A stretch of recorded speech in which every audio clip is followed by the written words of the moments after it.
Hello, I'm Emily Sherrod. It's Saturday, February 15th. Here's a look at the top stories from your trusted local news source. With the winter weather we saw this weekend, more in store for the weekend, the Iowa DOT is reminding drivers to be careful after it saw a record number of crashes involving its plows during Wednesday's snowstorm.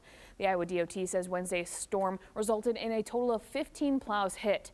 The previous single-day record was 9 last year. Before this week's storm, the winter season's total so far was also 9. Since mid-October last year, the DOT reports vehicles have hit a total of 25 plows. Many of them were due to people not paying attention, driving somewhat distracted, driving too fast for the conditions, and basically running right into the back of our trucks. Cedar Rapids Public Works said the city didn't have many crashes because city plows cover lower speed roads where rear-end crashes are less likely. Friday, a jury found a man not guilty in a fatal shooting that killed 2 people in Waterloo in 2020.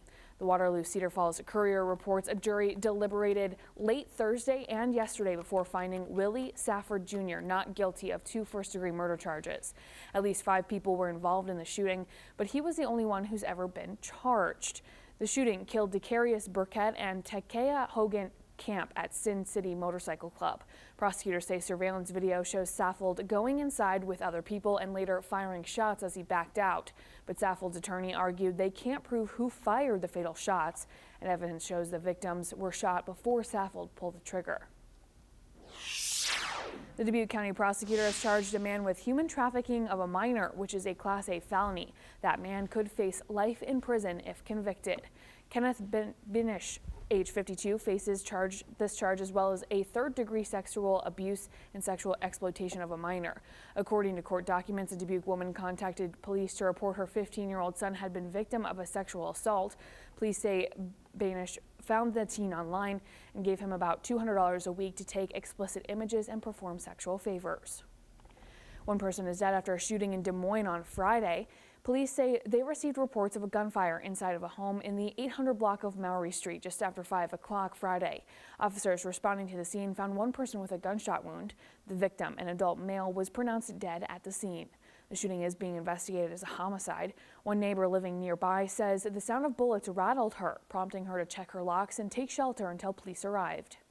If there's a shooting and somebody's trying to hide, or is somebody going to shoot at my house? Because that close, you just never know.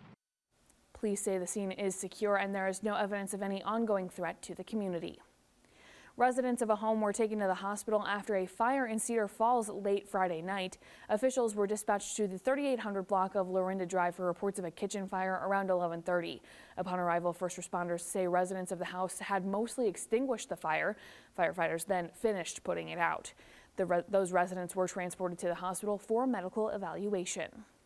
And we want to remind you that when you see or know of news happening, give us a call on Newsline 9. That number is 319-365-9999. You can also send us news tips, pictures, and videos to newsroom@kcrg.com. Thanks for watching. Tune in to TV9 and kcrg.com for the latest updates and breaking news.